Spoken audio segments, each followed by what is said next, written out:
Guys, on today's episode I'm gonna be building some arrows. Audra set me up for Christmas last year.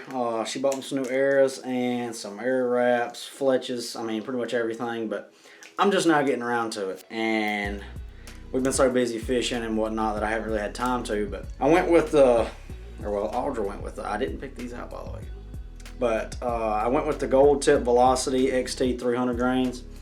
I went to a lighter shaft this year. I've been shooting 400s because mainly all I do is whitetail hunt. I'm not reaching out there trying to shoot a bull elk at 85 yards, but I went with these, and I've heard nothing but good things about Tack, the company Tack Vanes. So we're gonna try them out, but let's get into it. So like I said, I told you about my arrows. I'm going with the Tack Vanes. These are 2-inch drivers. I got green and orange here, but I'm actually gonna do some 4 fletches. I got my arrow wraps, glue, everything. Arrow saws are really expensive, and I don't feel like spending $300 on an arrow saw. So I bought this little $50 thing from Amazon. I'm fixing to cut some arrows up and show you all the process, so let's do it. So the first thing you always want to do, I'm going to kind of try to do like a tutorial on this too, just in case, you know.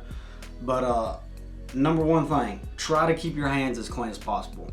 You're constantly gluing stuff, priming stuff. You don't want to have dirty work hands and all that whenever you're gluing these things down. So make sure you got clean hands. I mean, that's a good step to take. But always, I can't even stress to you how much you need to measure your arrows. I mean, I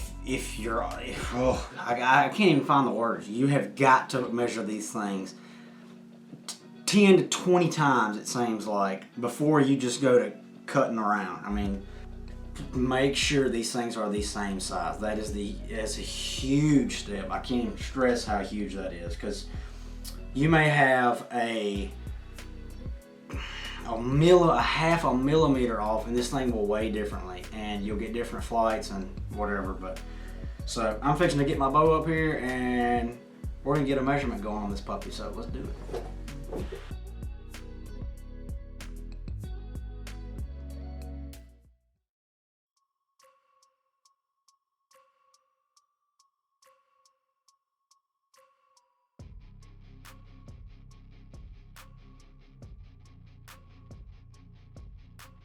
It's been a while, so my winch kept confusing me. But we're done with this little girl for a little while. 27 3/4. So the first one, you don't really have to worry about the measurement too much, but after this one, so this saw that I bought actually has a clamp right here on it that you can tighten this up and loosen it off, and I'll leave a link to this thing in the description. You want to tighten this up just enough to where it will let you roll it, because you don't want to just cut your arrow and be done with it. You want to be able to roll that arrow, and you have to sit there and play with it a little bit, but you obviously need to take your time on these. And always, always, always, I don't have any safety glasses. This is the best I have right now. My safety glasses are at my dad's shop, but use eye protection, people. What's wrong with you people? Have you ever gotten fiberglass in your arm or something? Can you imagine getting that in your pretty little eyeball? Let's do it. Sunglasses are here now on top of my head, you big dummy.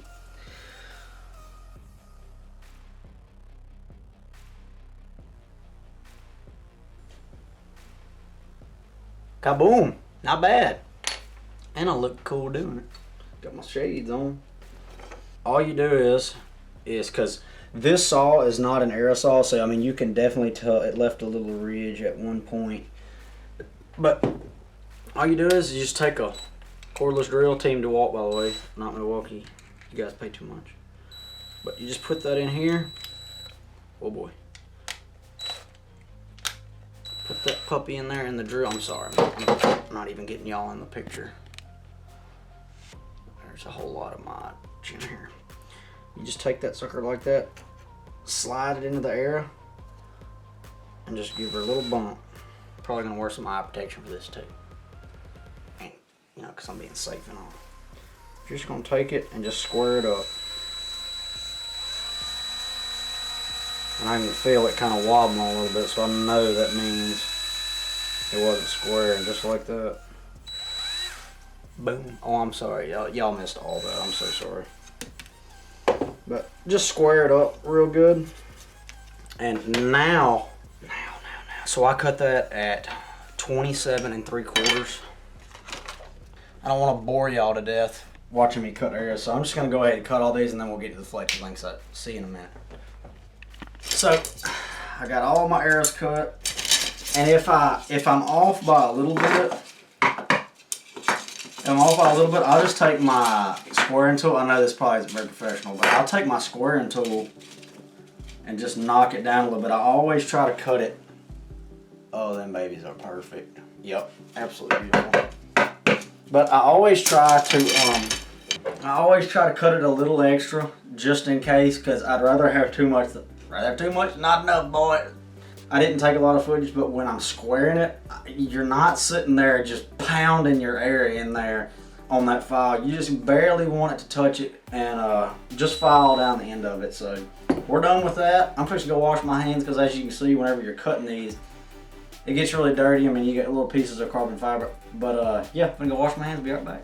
I always take a Q-tip, and I'll show you what I do.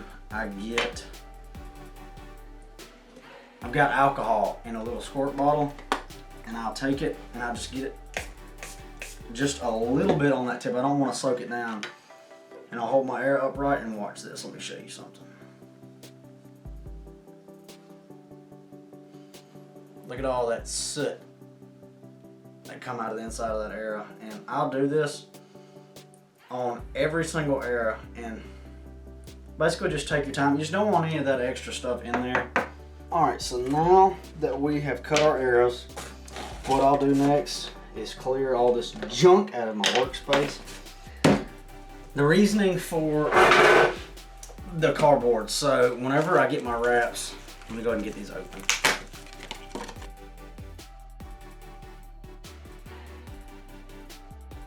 Is you'll get an arrow, obviously. You'll take one of these, so I'm gonna have this. I'm gonna have that towards the back, and what I'll do, I'll set this down, and these are actually, while I'm thinking about it, I need to do this as well. What I like to spray the back of my shaft with that same alcohol and just kind of clean that up, just so my glue or my adhesive on the arrow wrap sticks a little better. And just kind of wipe that down a few times. And what you'll do, you'll take an arrow wrap and you'll set that down, just like so. If I can ever get it to stop sticking on my fingers. Alright, so you'll take that down.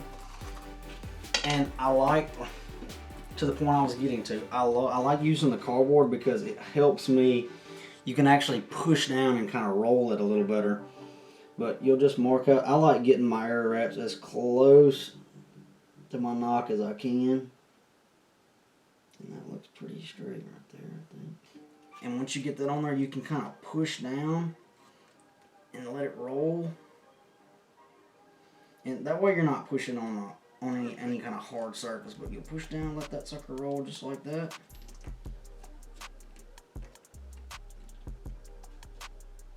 And that just kind of gives you, it gives you a little more, you can kind of push down and not damage anything.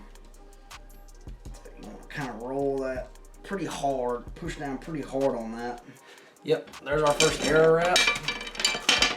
I got arrows falling everywhere. There's our first arrow wrap. Alright, so I'm going to try to get the best angle here. So what I'm using is just Tack Vane's primer pen. I hope you can see that pretty clear. There we go. And just the tack glue. This comes in a little kit. They're together.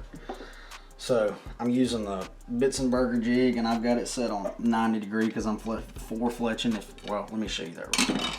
If you wanted to do 3 vane, you could just do the 120. This thing is super. I'm not going to really get into depth of this jig because there's hundreds of videos out there on the jig. But so we're going to stick that puppy in there, and we're going to take our vanes. And like I said before, I'm using 2-inch tack driver vanes. Let me make sure that's in there good. And what we'll do with our primer here, let me back you up a little bit. With my primer pen, I just hit it on my cardboard one time just to make sure it's good. It's got some in it. Actually, I'm gonna set this in there first. And on the actual jig, it shows you different levels, and just kind of so you can mark it. And I don't ever, obviously you always use the same length, but I don't never put it all the way to the back. I always put it at the one right there to the back, but that's it. And I always put, you always put the vein in the jig first, that way you don't have to worry about moving it. But you just run that primer pen down it. Nothing serious here. Don't absolutely flood this though. Don't flood the vein. You don't want it to be that much primer on here, and then you just take your glue. And I'm gonna try to get it close up here, what I do. So I don't run a line. I just do like 6 or 7 drops. So I just drop, drop, drop. That's 5, 6, 7. I'm gonna put another little, so probably 8. And then I'll just take the tip of my glue pen and just kind of smear that around real good. You don't want to put any more in there because that's plenty. Them drops are plenty. And then you're gonna take it, clamp the jig, and I always start from the back, and then I push it forward. Try to see if you can see that. I got too much going on. Start at the back and just push her forward. Let it sit there for, I don't want to try to let it sit. 10 seconds or so. Just let that glue get good and set in. And we're just going to take that off, pull our clamp, and then we're going to twist it until she clicks.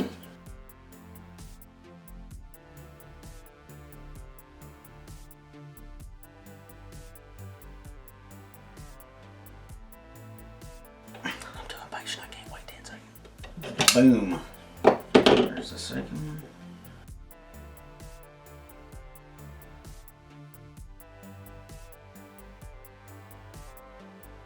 For a rotator.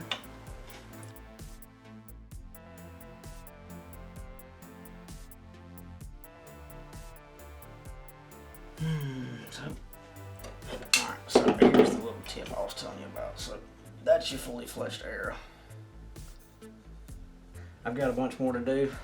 I've got a dozen arrows, so I'm gonna get to it. And the only thing I have left, I wasn't really gonna touch on this too much, but just sit you up here a little bit. The other thing is just the inserts, and there's nothing really special about putting the inserts in, but Goldtip actually, they sent me the inserts for these. Go ahead and get them out.